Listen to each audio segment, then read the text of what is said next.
everybody, it's Jenny from the Missouri Star Quilt Company, and I've got a fun project for you today involving flying geese. Let's take a look at this quilt behind me. Isn't this fun? They're all heading home. They're all heading home. So we're calling this Take Flight, and it's made out of little geese, and it's just a really cute and easy pattern, and let me show you how to make it. So to make this quilt, what you're going to need is 2 packs of 5-inch squares, and we have used Royal Knights by Wilmington Essentials for Wilmington, and it's just a beautiful line you can see. We use this outer border out here is a nice 6-inch border, and we used 1.5 yards for it. The backing is 2.5 yards of 90-inch wide fabric, and it's just a beautiful purple. And then you need some background fabric. For the background, you're going to need 3 3/4 yards, and it's going to take care of all of these pieces and your geese pieces as well. So let me show you how to do this. So to make this, what you're going to do is you're going to take your background and you're going to cut some 5-inch squares, and you're going to take one of your charm squares right here. You're going to put them right sides together like this. And just like I like to do, we're going to sew all the way around the outside edge, and we're going to go to the sewing machine and do that right now. This is a fun way to make half square triangles, and it's a great way to make flying geese. And if you want to go to the corner, people ask me this all the time, should I stop 1/4 inch or should I sew off the edge? You can do either one. It really doesn't matter. Either one works, and you know, sometimes I get going so fast that I sew right off the edge. Had to rethread my needle right there. And just like that, I was going so fast I couldn't stop at my 1/4 inch.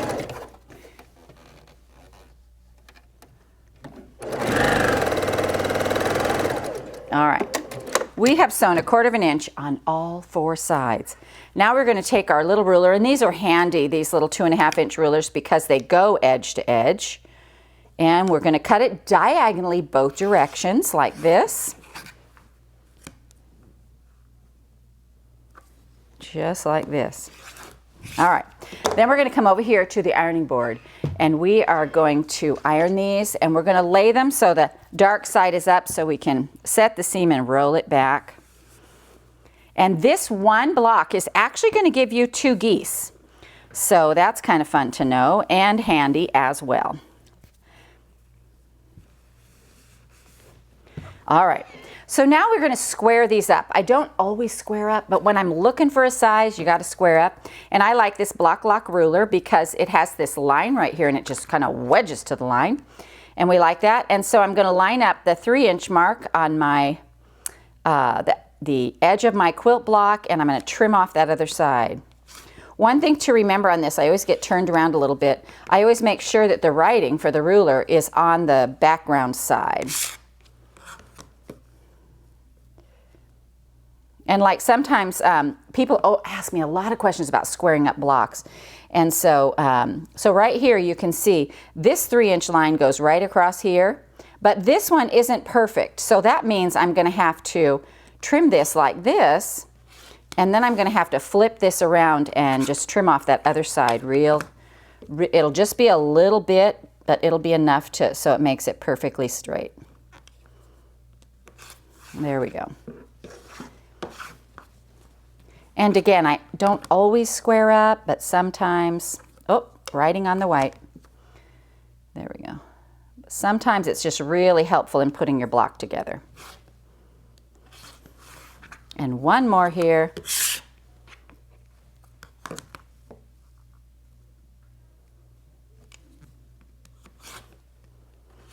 All right.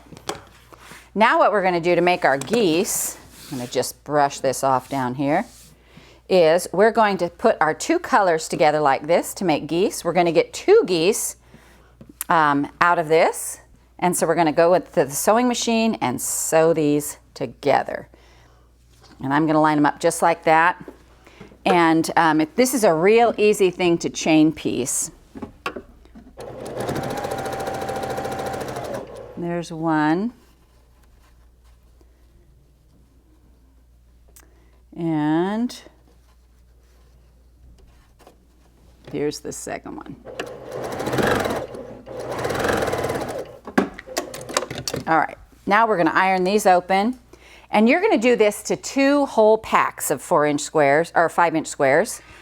84 of them. You're going to make, I don't know how many, a lot. You're going to use them all.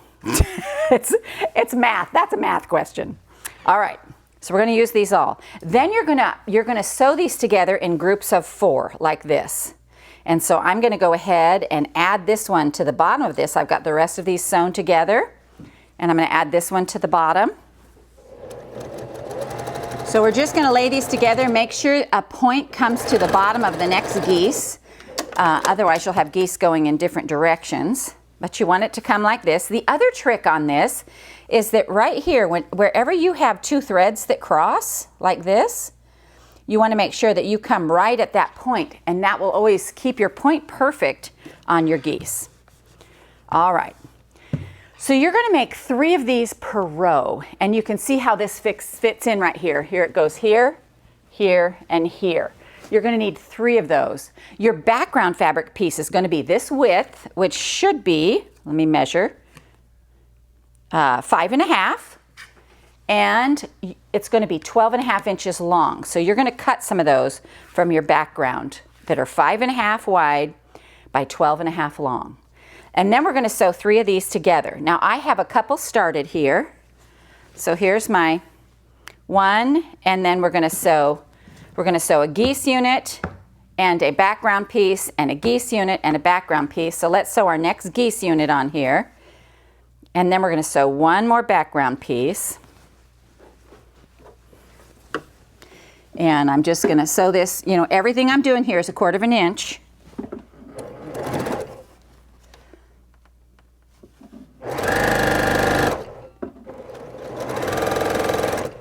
There we go. And then one more one more background unit. So we have 3 geese and 3 backgrounds like this. And again, I'm going to flip this over so I can actually see where my lines cross so I don't lose my point.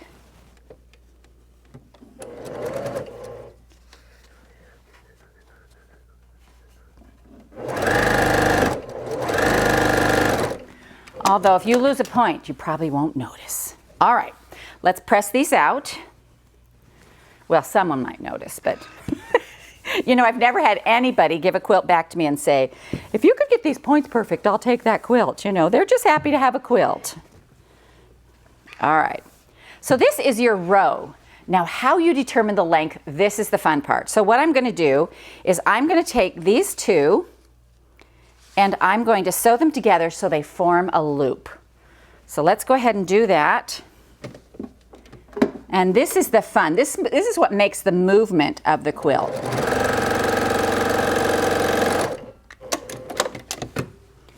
All right. So now we have this loop right here, and we're just going to take this piece and we're going to randomly cut it anywhere we want. And that's going to determine our placement. See how these all go in different spaces? Now this first one right here, take a note of this one right here. This first one we left open. It has no piece on either side, and so we just started it right there. But all the rest of these are cut at random intervals. So let me show you how I cut the random intervals. I just look at it, I decide where I want it, and I'm going to finger crease it right here like this. Just like this. And then I'm going to take my scissor and I'm just going to put it in here, let my blade catch that fold and cut it apart. And this is going to be the length this row is. So you just never quite know where they're going to come out. And for me, that's part of the fun. It's just part of the fun. So I've got another row here, and I want to show you how these go together. And this one is also looped. And so I'll show you that cutting again. And I'm going to go all the way down here, it's like maybe I don't even know, maybe 3.5 inch cut, but I'm going to finger crease it, then I'm just going to slide my scissor blade in there and cut it apart. And then when we go to set them up like this, you want to make them go in the same way. See, this one is going to be just a little different. And so it gives them some movement as they go along. So what I did on mine when I put it out was I had 2 or 3 where I just left this edge open. So some started right on the edge And I think, let's see, yeah, so I have 1, 2, 3 of those that just started on that edge. The other ones are all shifting around. And I have to say, when I put mine up on my board, that I moved them around to get the look of the movement I wanted. But it's so freeing to not have to measure a piece, to just sew 3 things and then just make a cut and put them different places. And so it was really fun to make and really enjoyable. And we hope you enjoyed this tutorial on the Take Flight quilt from the Missouri Star Quilt Company.